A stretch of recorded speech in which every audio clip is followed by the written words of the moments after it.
This is the Investor Connect podcast program. I'm Hall T. Martin. I'm the host of this show in which we interview angel investors, venture capital, family offices, private equity, and many other investors for early stage and growth companies. I hope you enjoy this episode. Investor Connect is a 501c3 nonprofit dedicated to the education of investors and startups for fundraising. Please consider donating $100 to the program to help others in their investor and entrepreneur journey.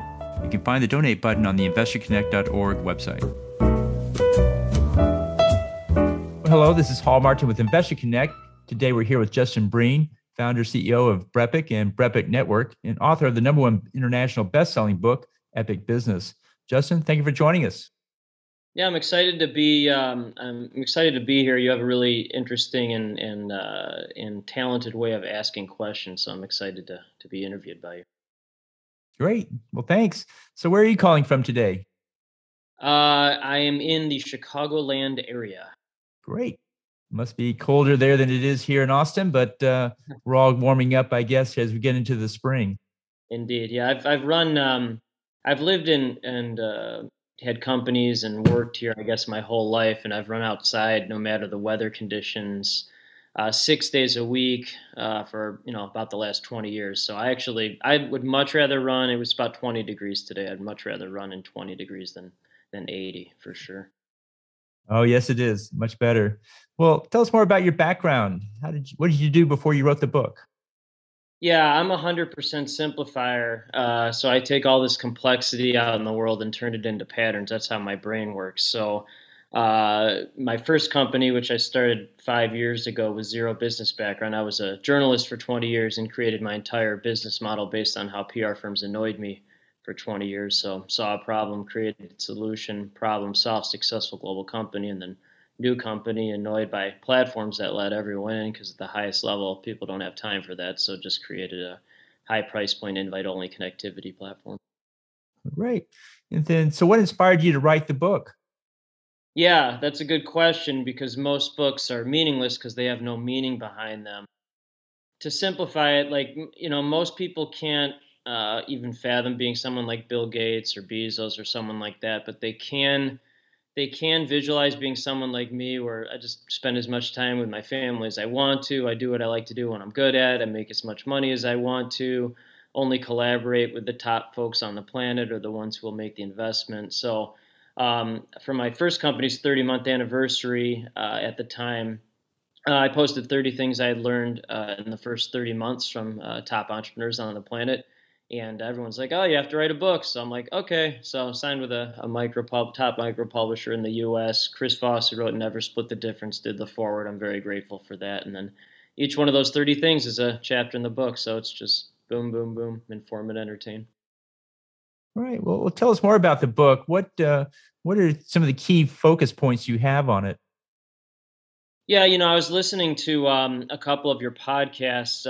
One that stood out was with Raymond Luck, and he was talking with Hockey Stick, his company's Hockey Stick, and he was talking about the power of storytelling and the power of platforms. So again, I was a journalist for 20 years and created my entire business model based on how PR firms annoyed me for 20 years, and certainly why both companies, but definitely the first one, has been very successful is because I only do what I like to do and what I'm good at. So anything that I'm not good at and I don't like to do, I just farm it out or I don't do it, and just completely focused on my zone of genius, unique ability. And so you simplify complex content. How do you do that? You said it's a natural pattern that you do, but what process do you use to achieve that? Yeah, so that's a good question. I was listening to Craig Martin on your show. That was a good one too. Talking about it's a 10-year commitment, in angel investing, a 10-year long-term commitment. So I spent 20 years as a journalist becoming a master of hearing blah, blah, blah, blah, blah, blah, and immediately simplify into a 400-word story that media cares about, and then the general public cares about. So for me, it's actually very easy. My second book, which will be out in a couple months, Peter Diamandis wrote the foreword. I'm very thankful for that. But I wrote the manuscript in 16 days. So for me, it's very easy. But like tying my shoes, not very easy. Putting on my kids' bike helmets, not very easy. But that's what I mean. I just stay in my as a journalist, I wrote 2 to 3 stories on deadline every day for 20 years. So you just, you see the patterns and you hear the same kind of thing. And then you're like, oh, that's good. That's newsworthy. That's newsworthy. That's interesting. And then it's just connecting all those dings into a easy to read, understand story. What do you think people don't talk in more concise, precise manner and just more rambling fashion? Is it just stream of consciousness thinking where they're just, giving you all the data and let you pick out what you like when what you really want is a synthesized answer? Or is it something else? Yeah, so that's a very high fact finder question, and I'm a high fact finder as well. The reason why is because they don't know how to do it. So it's the same reason why I'm not an angel investor. It's the same reason why I don't run a giant financial company, because I don't. That's what I mean. I just stay in my zone of genius. But everyone has a good story. They just don't know how to synthesize it. They don't know how to simplify it. So my firms, my companies only partner with people with visionary abundance investment mindset. So visionary abundance investment. So there's no overthinking. There's no what do you cost or charge. There's no nickel and diming. There's just what does an investment with you look like? And then people like that, they know they don't know how to do it. They just want it simplified, and then they just want the right intros to the right media. They're tired of being the best secret, so they want to be in more news, more media, usually at a global level, to create more validity and credibility for their brand. And I certainly hear that from the startup phase to companies big as Allstate. It doesn't matter. You just still want more validity and credibility. I find sometimes people are geared toward the story. When I ask a startup, sometimes I'll ask them, what's your revenue? And that the answer to that question is basically a number. But what they're giving me is their story and how they got to the revenue, which wasn't exactly the question I asked. And I sometimes think people confuse story with synthesized answers. If somebody's asking for a quantity answer, well, then it's numerical, right? What do you think about that? Yeah, so that's a really good question. And so I am not a business owner. I am pure entrepreneur. And so business owners, they care about revenue, office space, employee count, bottom line. I don't care about any of that stuff. I care about spending time with my family and building network on a global level. The byproduct of that is I haven't done outbound sales or anything like that in years. I just create value for highest performing people on the planet, and then they create value for me. And then some of them want to hire my PR firm to get validity and credibility, more of that, and then some of them want to join a high price point invite only connectivity platform. But really, all this technology gets faster and faster, microchips and smaller. That I'm glad. I'm very thankful for that. I mean, we're talking on Zoom right now. I'm very thankful. You're in Texas. I'm in Chicago. But there's two constants that will never change ever. Okay, so one is the power of real relationships. So even though we've never met in person, this is a real relationship. We're a globe of real relationships. And then two is the power of storytelling. So smoke signals, Bible, hieroglyphics, whatever that is. We're a world of storytellers, because nobody really cares about what you do. They don't care about your revenue. They don't care. They care about who you are. But if they do care about who you are, they will care about what you do. So maybe that's to go a long way of answering your question. Maybe that's why they start with that, where the revenue question is answered with how they got to the revenue, because that's more interesting than what revenue is. Great. So who did you write this book for? Who was in mind when you wrote these down? That's a really good question. Yeah, that's what I mean. Like you're also a simplifier, like I am. The really good entrepreneurs, most of them are simplifiers. There's some multipliers, but most of them are simplifiers. But I wrote it for people that are like, how did you build a global company that only partnered with top people on planet, or ones who will make investment to become those people in a few years with zero business background? So most people, they don't know how to do it. So those were the steps for that. And again, most of my day, not all, most of my day is talking to world's top entrepreneurs, or the ones that will make the investment to become world's top entrepreneur.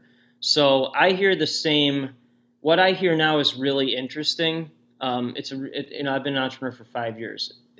How it has evolved, the conversations I hear now. This is why I'm glad you asked this question, is because a lot of these folks started out as entrepreneurs, just pure creators, and then they got trapped as business owners. they got trapped into the people that Craig Martin were talking about, where they have 12 to 15-hour days, and their early part of the day is trying to find fundraising, their angel investors, and then after 5 p.m. when they can't talk to angel investors anymore, they work on their company. So it's really interesting that these folks started out as pure entrepreneurs like me, and then they morphed into business owners, which they're not, but they thought that would make them happy. And so the first book is certainly about how to just stay a pure entrepreneur, and that's definitely what the second book is about too. Great. And could anybody else benefit from reading it? That's another good question. What has happened with the first book, and I'm guessing what will happen with the second, is bigger companies have bought it for their the intrapreneurs within their companies, the entrepreneurial-minded employees. Yep. So when you wrote the book, what surprised you the most in analyzing what you had written down? Anything jump out at you? Yes. So this is like this. Your brain is very collaborative with mine.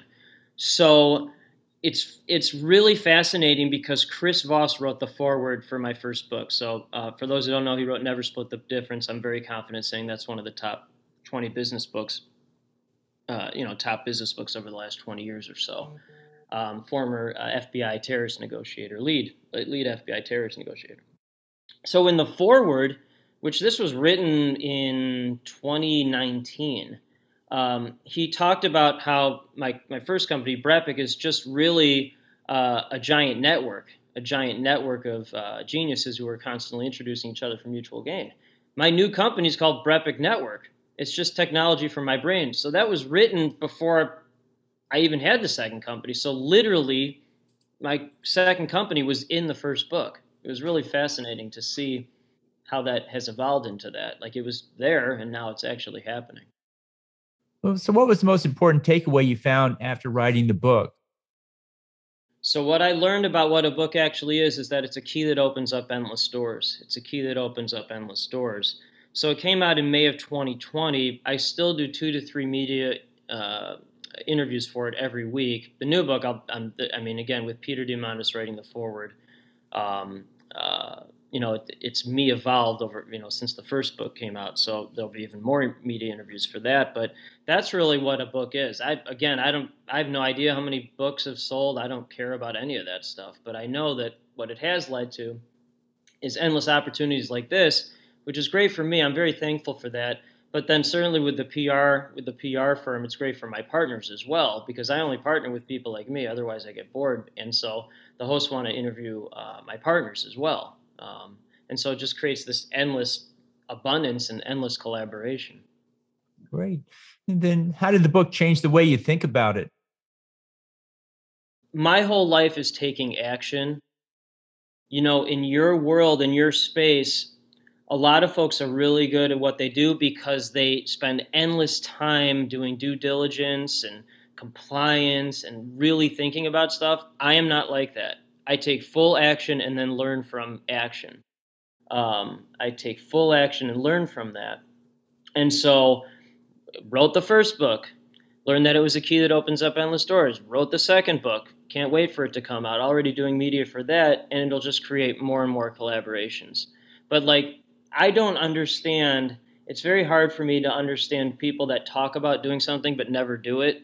I'm the opposite of that unless someone's interviewing me. I don't actually like to talk at all. I just like to take action. And then regardless of what happens, I learn from it. So if it's the greatest thing ever, I learn from that. And if it's not the greatest thing ever, then I just adjust, pivot, and come up with something new. Well, you've written 2 books so far. Is there a third coming up that we can look forward to? The second one's out. The second one's out later this summer. But again, man, it's a futurist too. So what happens is on the Clifton Gallup Strength Finders, I'm almost. There's 34 of them. I'm 32 out of 34 on ideation. So almost dead last. So that's actually a strength because if I do hear a good idea, my top 3 are activate, maximize, achieve. So here, usually, I talk to these amazing entrepreneurs, and they're like, oh, this is a good idea. And I'm like, oh, that's a good idea. I'll just do that. Activate, maximize, achieve. So I've already started working on that third list, the third list. So when it gets to 30 or 35, I hear maybe one truly great idea a month. And in 5 years as an entrepreneur, I've had 5 great ideas. So one a year, only one a year. But when that list gets to another, it gets to a good point, then yeah, I'll write another one. Would you consider those mental models that people can follow, or more prescriptive tools on how to actually, progress your business or build your Well, it's startup or both. whatever you want? That's an incredibly amazing question there, because that's the answer in both ways. Because if you have the right mindset, it attracts the right networking, which creates the right opportunities. So, again, what I've learned in this whole process is my greatest skill set, you know, world class at PR, great at connecting people, but really what is above that, a higher level of thinking, is I can simplify all these complexities into patterns. And the number one is, if you have the right mindset, it attracts the right network, which creates the right opportunities. So I just constantly am working on my mindset as part of that pattern, number one, which attracts the right people. Top entrepreneurs in the world are the ones who will make the investment to become those people. And then they create the right opportunities for me, and I create the right opportunities for them. And there's no competition at this level. Everybody wins. It's all collaboration. Great. So, what online information source do you find most helpful in your work? I am constantly reading, as I imagine you are too. Just constantly reading. And two favorite books. Two favorite books. One is Man's Search for Meaning. That's the ultimate. I never use the SHOULD word, but if you haven't read Man's Search for Meaning by Viktor Frankl, he survived the Holocaust and then wrote about that and then what he learned from that. I can't recommend that enough. The number two book is Mastery by Robert Greene. Um, how all the masters, whether they were living or dead, became masters. That's an incredible book. And then again, I run outside 6 days a week, no matter the weather conditions. And when I'm running, between 3 and 5 miles, I listen to podcasts like these. And then most of my days talking to the world's top entrepreneurs, and they give me almost all the great ideas, and then I'll activate, maximize, achieve. Great. Well, if you could start a business tomorrow, what would that business be? Well, I think certainly, my new company, my partner's in San Francisco. He's in the finance. He's at Baird technically, but he's an entrepreneur who happens to be in financial services. There's a fundamental difference between financial advisor and an entrepreneur who happens to be a financial advisor. So Mark Fujiwara is my partner. He's in San Francisco, and I'm in Chicago. But the new company, that's literally what I would start, and I have started it. It's just technology for my brain. It's 1,000x of what I've already been doing with PR firm. It's just a global connectivity platform. And I'll dovetail that with, neither of the companies I own are businesses. They're just the purpose of my life in full entrepreneurship. And I would never sell either of them, because it would be selling the purpose of my life. So all it is just technology to create more and more collaborations. And then that feeds into the PR aspect, because more people want validity and credibility through storytelling to share their stories with the world. Great. Well, in the last few minutes that we have here, what else should we cover that we haven't? That's amazing that you asked that, because I've interviewed thousands and thousands of people, and I always ask, there are only two questions I ever ask them. One, who were your parents, or where did your family come from? Because if people know where they come from, the really high level ones, then they know where they are, and then most importantly, know where they're going. But it really starts with where you come from, and then it really thinks about your story and your life. And then the second one, I always end every interview with, is there something else you'd like to add, something else that I should have asked, something else you'd like to talk about? Because many times the lead of the story, the first couple sentences of the stories, comes from that last question, because it was presented in a way, the question or the answer was never allowed to come out, because the question was never asked. So that general question you asked, that's literally how I end every interview. But no, I'm just very thankful. I'm very thankful because I see my wife and two young sons whenever I want to. COVID has provided the greatest opportunity for folks with the right mindset of all time. Certainly, top entrepreneurs on the planet. Even if they lost 100% of their previous businesses, they're like, right mindset, start something new. But I'm just very grateful, and it really all starts with that and the right mindset. That's great. So, how best for listeners to get back in touch with you? Sure. Yeah. And again, I really appreciate, I really like how you ask questions because they're very simple, but it leads to good answers. But Justin Breen on LinkedIn is great. And then company's website is BrEpicLLC.com. Great. We'll include those in the show notes. Want to thank you for joining us today and hope to have you back for a follow-up soon. Thank you very much, Hall. I really appreciate your time. Investor Connect helps investors interested in startup funding. In this podcast series, experienced investors share their experience and advice. You can learn more at investorconnect.org.